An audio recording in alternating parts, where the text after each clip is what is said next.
naissance d'un nouveau chrétien. Puisse cet enfant profiter de la grâce dont le Saint-Sacrement du baptême vient de l'inonder. Mais ce souhait, avons-le, est presque une certitude, l'exemple de son admirable mère. Les soins... C'est moi le père. Je suis content, ils m'ont invité au baptême. On semble vous tenir à l'écart. Non, je ne me plains pas, hein. Non, c'est déjà beau d'être ici, je n'en méritais pas autant. C'est votre femme? Oui. Et le vieil officier? Mon beau-père. Les enfants? Ce sont ceux de Julietta. Oui, enfin, de ma femme. Comment? Oui, Julietta était veuve quand je l'ai connue.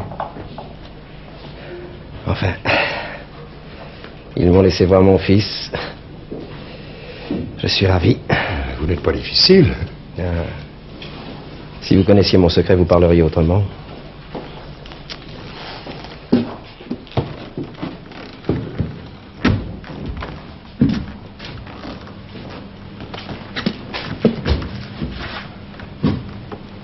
Merci, mon ami. Bonsoir.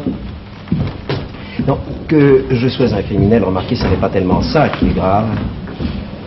Et quand je pense à tous les ennuis que j'ai causés à ces gens... Qu'avez-vous donc fait? Ça vous intéresse? Oh mon Dieu. Oui. Écoutez. En 1798, les Russes envahissent l'Italie. Un jour, nous nous emparons de la citadelle de Fornaro et je tombe sur un groupe de mes hommes qui s'apprêtent à violenter une femme, vous me comprenez? Oh, c'est ignoble. Oui, ignoble, n'est-ce pas? Alors j'en assomme deux à coups de crosse, je profite de la surprise des autres pour entraîner la malheureuse à l'abri dans une salle du château. Elle s'évanouit. Et alors?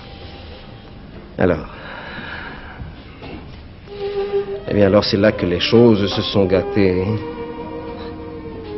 Elle était dans mes bras, ravissante. La bataille avait mis ses vêtements dans un désordre troublant. Oui, enfin, dispensez-moi de vous en dire davantage. La faute que vous aviez empêché vos soldats de commettre... Vous avez deviné, je l'ai commise. Oui. N'avez-vous pas eu honte? Mais sur le moment, pas trop. Non, mais après, ça a été terrible. Oh, quand elle est revenue à elle, qu'elle a voulu me remercier.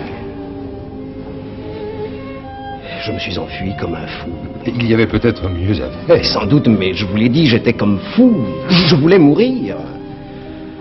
Le lendemain, je recevais une blessure qui me clouait pour 3 mois sur un lit d'hôpital.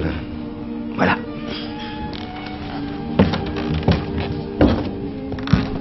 Mais pendant ce temps-là, qu'arrivait-il à Julietta? Tout d'abord, rien. Son père était gouverneur de la citadelle.